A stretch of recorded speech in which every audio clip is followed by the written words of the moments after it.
श्री कृष्ण गोविंद हरे मुरारे, हे नाथ नारायण वासुदेव।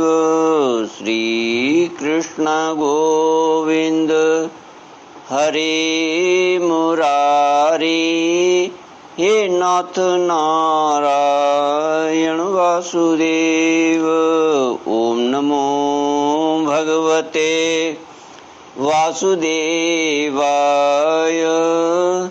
ओम नमो भगवते वासुदेवाय। कृष्णाय वासुदेवाय हरये परमात्मने प्रणतक्लेशनाशाय गोविन्दाय नमो नमः। सच्चिदानन्दरूपाय विश्वोत्पत्त्यादिहेतवे तापत्रयविनाशाय श्रीकृष्णाय वयं नमः। श्रीकृष्णाय वयं नमः। सच्चित आनंद स्वरूप परमात्मा जो सृष्टि की उत्पत्ति, पालन और श्रृंगार करता है तथा जीवों के आध्यात्मिक आदि दैविक आदि भौतिक तापों को नष्ट करने वाले हैं, अर्थात जीवों के मानसिक शारीरिक और भौतिक दुखों को दूर करने वाले हैं, उन श्री कृष्ण भगवान को हम नमस्कार करते हैं। श्री कृष्ण गोविंद हरे मुरारे, हे नाथ नारायण वासुदेव। श्रीमद्भागवत चतुर्थ स्कंद अथाष्टादशोऽध्यायः। मैत्रेय उवाच इत्थं पृथुमभिष्टूय रुषा प्रस्फुरिताधरम् पुनराहाव निर्भीता संस्तभ्यात्मात्मनमात्मना सन्नियच्छाभिभो मन्युं निबोध श्रावितं च मे सर्वतः सारमादत्ते यथा मधुकरो बुध। पृथ्वी दोहन। श्री मैत्रेय जी कहते हैं, विदुर जी, इस समय महाराज पृथ्वी के होठ क्रोध से कांप रहे थे। उनकी इस प्रकार स्तुति कर पृथ्वी ने अपने हृदय को विचार पूर्वक समाहित किया और डरते डरते उनसे कहा, प्रभो, आप अपना क्रोध शांत कीजिए और मैं जो प्रार्थना करती हूँ उसे ध्यान देकर सुनिए। बुद्धिमान पुरुष भ्रमर के समान सभी जगह से सार ग्रहण कर लेते हैं। तत्वदर्शी मुनियों ने इस लोक और परलोक में मनुष्यों का कल्याण करने के लिए कृषि, अग्निहोत्र आदि बहुत से उपाय निकाले और काम में लिए हैं। उन प्राचीन ऋषियों के बताए हुए उपायों का इस समय भी जो पुरुष श्रद्धा पूर्वक भली भांति आचरण करता है वह सुगमता से अभीष्ट फल प्राप्त कर लेता है, परंतु जो अज्ञानी पुरुष उनका अनादर करके अपने मनः कल्पित उपायों का आश्रय लेता है, उसके सभी उपाय और प्रयत्न बार बार निष्फल होते रहते हैं। राजन, पूर्व काल में ब्रह्मा जी ने जिस धान्य आदि को उत्पन्न किया था, मैंने देखा कि यम नियम आदि व्रतों का पालन न करने वाले दुराचारी लोग ही उन्हें खाए जा रहे हैं। लोक रक्षक आप राजा लोगों ने मेरा पालन और आदर करना छोड़ दिया, इसलिए सब लोग चोरों के समान हो गए हैं। इसी से यज्ञ के लिए औषधियों को मैंने अपने में छिपा लिया। अब अधिक समय हो जाने से अवश्य ही वे धान्य मेरे उदर में जीर्ण हो गए हैं। आप उन्हें पूर्वाचार्यों के बतलाए हुए उपाय से निकाल लीजिए। लोकपालक वीर, यदि आपको समस्त प्राणियों के अभीष्ट एवं बल की वृद्धि करने वाले अन्न की आवश्यकता है तो आप मेरे योग्य बछड़ा, दोहन पात्र और दोहने वाले की व्यवस्था कीजिए। मैं उस बछड़े के स्नेह से पिन्हाकर दूध के रूप में आपको भी सभी अभीष्ट वस्तुएं दे दूंगी।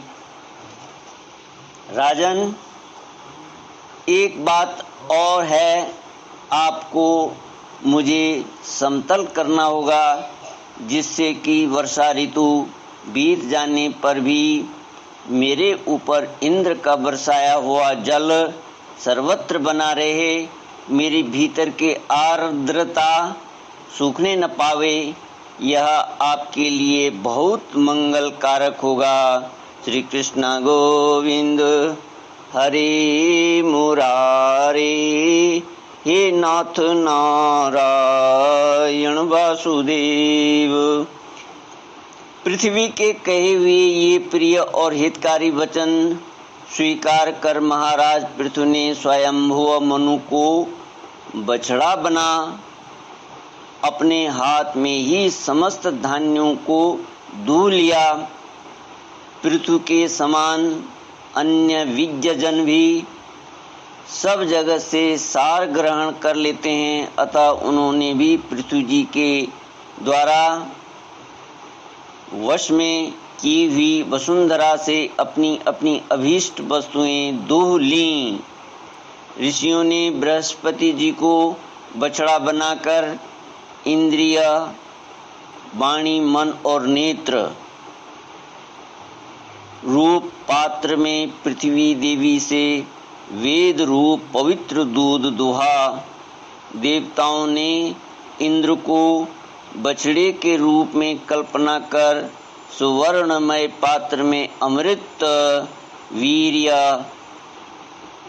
मनोबल, ओज, इंद्रिय बल और शारीरिक बल रूप दूध दुहा। दैत्य और दानवों ने असुर श्रेष्ठ प्रहलाद जी को वत्स बनाकर लोहे के पात्र में मदिरा और आसव, ताड़ी आदि रूप दूध दुहा।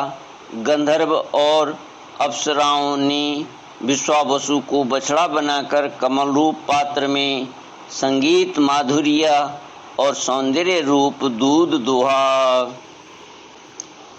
श्राद्ध के अधिष्ठाता महाभाग पितृगण ने अरयमा नाम के पितृश्वर को वत्स बनाया तथा मिट्टी के कच्चे पात्र में श्रद्धा पूर्वक कव्य माने पितरों को अर्पित किया जाने वाला अन्न रूप दूध दुहा। फिर कपिल देव जी को बछड़ा बनाकर आकाश रूप पात्र में सिद्धों ने अणिमा आदि अष्ट सिद्धि तथा विद्याधरों ने आकाश गमन आदि विद्याओं को दुहा। किम पुरुषादि अन्य मायावियों ने मय दानव को बछड़ा बनाया तथा अंतर्धान होना, विचित्र रूप धारण कर लेना आदि संकल्पमयी मायाओं को दुग्ध रूप से दोहा। इसी प्रकार यक्ष, राक्षस तथा भूत पिशाच आदि मांसाहारियों ने भूतनाथ रुद्र को बछड़ा बनाकर कपाल रूप पात्र में रुधिरा सव रूप दूध दुआ। बिना फन वाले सांप, नाग और बिच्छू आदि विषैले जंतुओं ने तक्षक को बछड़ा बनाकर मुख रूप पात्र में विष रूप दूध दुहा। पशुओं ने भगवान रुद्र के वाहन बैल को वत्स बनाकर वन रूप पात्र में तृण रूप दूध दुहा। बड़ी बड़ी दाढ़ों वाले मांस भक्षी जीवों ने सिंह रूप बछड़े के द्वारा अपने शरीर रूप पात्र में कच्चा मांस रूप दूध दुहा तथा गरुड़ जी को वत्स बनाकर पक्षियों ने कीट पतंगादि चर और फल आदि अचर पदार्थों को दुग्ध रूप से दुहा। वृक्षों ने वट को वत्स बनाकर अनेक प्रकार का रस रूप दूध दुहा और पर्वतों ने हिमालय रूप बछड़े के द्वारा अपने शिखर रूप पात्रों में अनेक प्रकार की धातुओं को दुहा। पृथ्वी तो सभी अभीष्ट वस्तुओं को देने वाली है और इस समय वह पृथ्वी जी के अधीन थी, अतः उससे सभी ने अपनी अपनी जाति की मुखिया को बछड़ा बनाकर अलग अलग पात्रों में भिन्न भिन्न प्रकार के पदार्थों को दूध के रूप में दूह लिया। कुरुश्रेष्ठ विदुर जी, इस प्रकार पृथु आदि सभी अन्न भोजियों ने भिन्न भिन्न दोहन पात्र और वत्सों के द्वारा अपने अपने विभिन्न अन्न रूप दूध पृथ्वी से दुहे। इससे महाराज पृथु ऐसे प्रसन्न हुए कि सर्व काम दुहा। पृथ्वी के प्रति उनका पुत्री के समान स्नेह हो गया और उसे उन्होंने अपनी कन्या के रूप में स्वीकार कर लिया। फिर राजाधिराज पृथु ने अपने धनुष की नोक से पर्वतों को फोड़कर इस सारे भूमंडल को प्रायः समतल कर दिया। वे पिता के समान अपनी प्रजा के पालन पोषण की व्यवस्था में लगे हुए थे। उन्होंने इस समतल भूमि में प्रजा वर्ग के लिए जहाँ तहाँ यथा योग्य निवास स्थानों का विभाग किया। अनेकों गांव, कस्बे, नगर, दुर्ग, अहीरों की बस्ती, पशुओं के रहने के स्थान, छावनियाँ, खाने, किसानों के गांव और पहाड़ों की तलहटी के गांव बसाए। महाराज पृथु से पहले इस पृथ्वी तल पर पुरुष ग्रामादि का विभाग नहीं था। सब लोग अपने अपने सुविधे के अनुसार बेखटके जहाँ तहाँ बस जाते थे। श्री कृष्ण गोविंद हरि मुरारी, हे नाथ नारायण वासुदेव। इति श्रीमद्भागवते महापुराणे पारमहंस्यां संहितायां चतुर्थस्कन्धे पृथुविजयेष्टादशोऽध्यायः। ओम पूर्णमद पूर्णमिदं पूर्णात् पूर्णमुदच्यते पूर्णस्य पूर्णमादाय पूर्णमेवावशिष्यते। ओम शांति शांति शांति। हरि ओम श्री गुरुभ्यो नमः। हरि ओम।